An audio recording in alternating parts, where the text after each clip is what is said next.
குருடனின் கண்களை திறந்தவர், அவர் நல்லவர் நல்லவரே. செவிடரின் செவிகளை திறந்தவர், அவர் நல்லவர் நல்லவரே.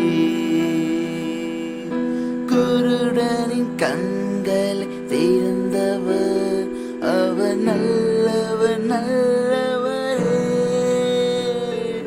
செவிடரின் செவிகளை திறந்தவர், அவர் நல்லவர் நல்லவரே.